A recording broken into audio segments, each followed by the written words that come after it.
नमस्कार दोस्तों, आपका स्वागत है हमारे YouTube चैनल फाइनेंस ज्ञान में। आज के इस वीडियो में मैं आपको बताऊंगा PMEGP ऑनलाइन एप्लीकेशन भरते वक्त स्कोर कार्ड फॉर्म कैसे भरें, जिससे आपकी PMEGP एप्लीकेशन रिजेक्ट ना हो और आपका लोन बैंक से भी इजीली सैंक्शन हो जाए। दोस्तों, इस वीडियो को शुरू करने से पहले एक बात आप ज़रूर जान लें, अगर स्कोर कार्ड फॉर्म सही से नहीं भरा तो आपकी एप्लीकेशन रिजेक्ट हो सकती है।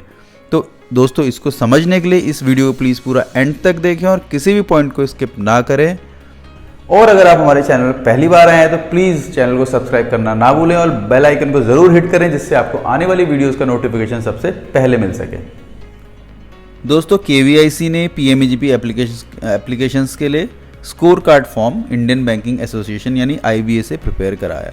दोस्तों, स्कोर कार्ड फॉर्म प्रिपेयर कराने के पीछे जो रीज़न था वो ये था कि आपकी जो PMEGP एप्लीकेशंस हैं उनकी स्क्रूटनी फास्ट हो और वो इजीली बैंक के पास दी जा सकें। दोस्तों, स्कोर कार्ड फॉर्म में आपने एक चीज़ ध्यान रखनी है कि ये स्कोर कार्ड फॉर्म जो है ये 100 मार्क्स का होता है और इसमें से आपको जो मिनिमम मार्क्स चाहिए दोस्तों वो एटलीस्ट आपको 60 मार्क्स आपके आने चाहिए, तो ही आपकी एप्लीकेशन पास होगी। अदरवाइज़ बैंक या आपकी एप्लीकेशन इनिशियल लेवल पे ही रिजेक्ट हो जाएगी। तो आपने दोस्तों ये ध्यान रखना है कि स्कोर कार्ड भरते वक्त आपने उसको बहुत ही ध्यान से भरना है और जो रिक्वायर्ड चीज़ें हैं उसको आपने भरना है। तो दोस्तों देखिए, सर्कुलर मैं आपको दिखा रहा हूँ जहाँ क्लियरली लिखा है कि जो आपका PMEGP एप्लीकेशन फॉर्म है, the acceptable borrower should get minimum score 50 out of 100 अगर आपका लोन 10 लाख तक का है। अगर आपका लोन दोस्तों 10 लाख तक का है PMEGP के लिए तो आपको उसमें एटलीस्ट 100 में से 50 मार्क्स लाने हैं, और अगर 10 लाख से ऊपर का लोन है तो आपके 100 में से एटलीस्ट 60 मार्क्स आने चाहिए, तो ही आपका लोन सैंक्शन होगा या आपकी फ़ाइल या एप्लीकेशन एक्सेप्ट होगी।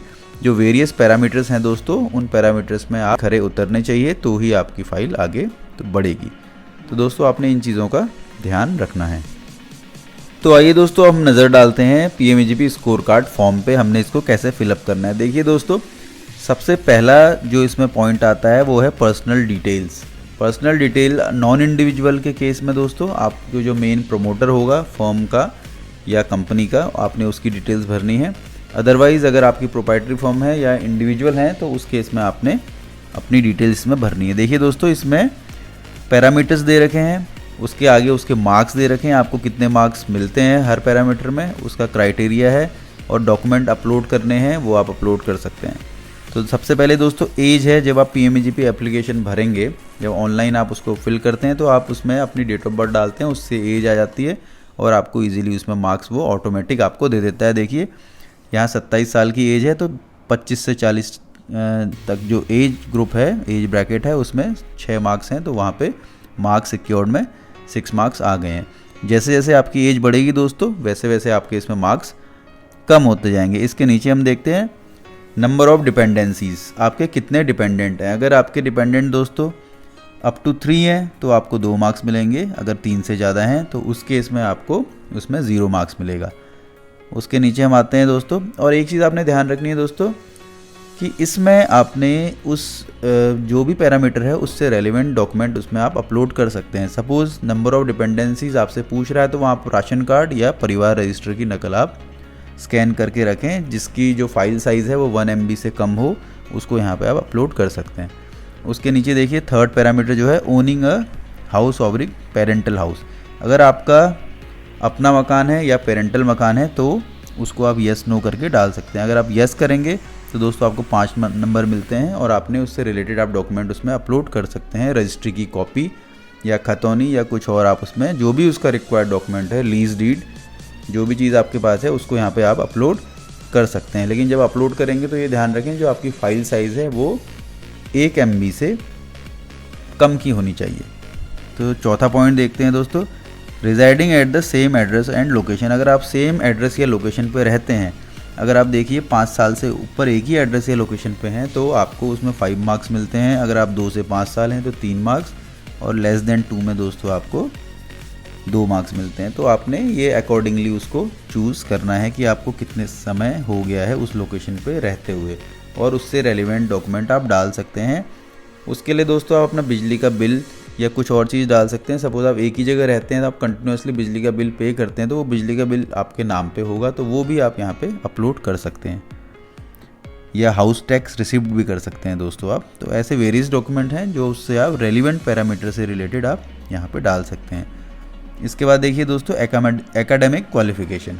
यहाँ पे क्या है, अगर आप ग्रेजुएट हैं तो आपको 4 मार्क्स मिलते हैं, यानी फुल मार्क्स मिलते हैं।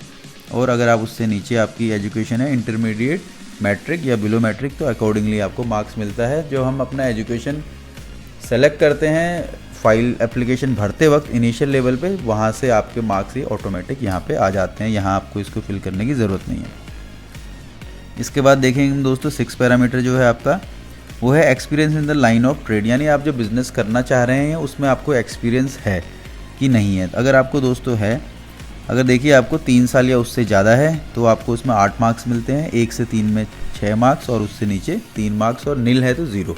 तो आप अगर एक्सपीरियंस्ड हैं तो उससे रिलेटेड अगर आपके पास कुछ प्रूफ है या सर्टिफिकेट है तो दोस्तों आप उसको यहाँ पे अपलोड कर सकते हैं।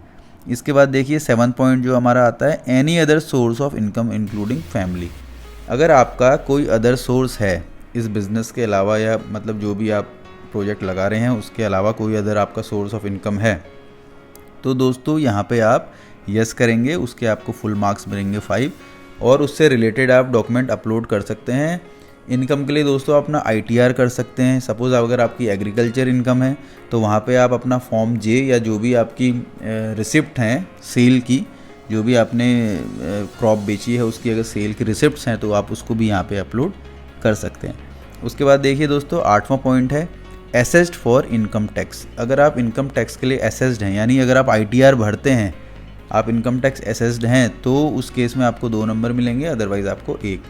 तो यहाँ पे भी आप अपनी ITR को अपलोड कर सकते हैं।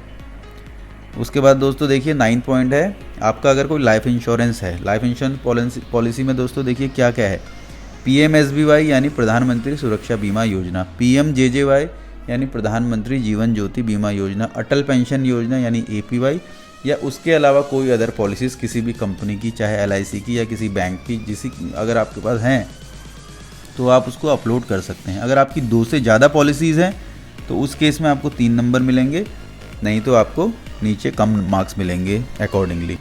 इसके बाद हम देखते हैं दोस्तों जो सेकंड नंबर का पैरामीटर है वो है न्यू वेंचर ऑफ फर्म। तो इसमें देखिए दोस्तों क्या क्या हमारे पास पैरामीटर्स आते हैं।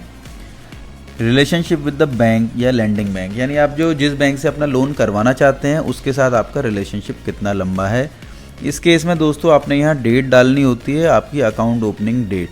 तो यहाँ पे आपने ध्यान रखना है दोस्तों कि आपने अपने बैंक की पासबुक की कॉपी या स्टेटमेंट आपने यहाँ पे अपलोड करनी है। अगर आपका उस बैंक के साथ लंबा रिलेशनशिप है, सपोज़ आपने 3 साल से पुराने कस्टमर हैं उसके, तो उस केस में आपको 5 मार्क्स मिलेंगे। तो उस केस में दोस्तों आपने एज ए प्रूफ आपने बैंक की पासबुक या स्टेटमेंट की यहाँ पे आप कॉपी को अपलोड कर सकते हैं स्कैन करके। अब देखिए दोस्तों क्रेडिट हिस्ट्री। क्रेडिट हिस्ट्री क्या है, ये है दोस्तों आपकी सिबिल। आपकी सिबिल कैसी है, अगर बैंक ने आपकी सिबिल निकाल रखी है या आपने खुद भी अपनी सिबिल की वेबसाइट से निकाली हुई है और आपका जो रिकॉर्ड अच्छा है तो आप उसको यहाँ अपलोड कर सकते हैं और उस केस में आपको 5 मार्क्स मिलेंगे। एक चीज़ का ध्यान रखें दोस्तों, आपका बैंक से फाइनेंसिंग के लिए यानी बैंक से लोन लेने के लिए आपकी सिबिल का सही होना बहुत ही ज़रूरी है। अगर आपकी सिबिल ठीक नहीं है तो उस केस में बैंक आपकी फ़ाइल रिजेक्ट कर सकता है।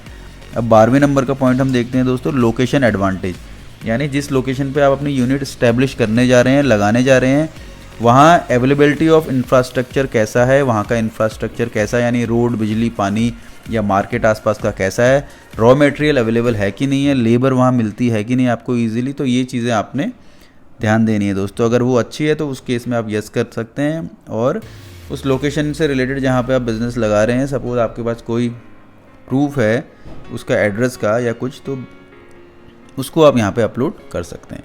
उसके बाद दोस्तों हम 13वें नंबर के पॉइंट पे आते हैं, स्किल सर्टिफिकेशन, यानी RCT या ITS या कंप्यूटर नॉलेज, आपको कुछ भी है जो उस आपके बिज़नेस से रिलेटेड है और आपको बिज़नेस में हेल्प करेगी, तो उसका सर्टिफिकेट आप यहाँ पे अपलोड कर सकते हैं। उसके लिए आपको फुल मार्क्स 5 मार्क्स मिल जाएंगे।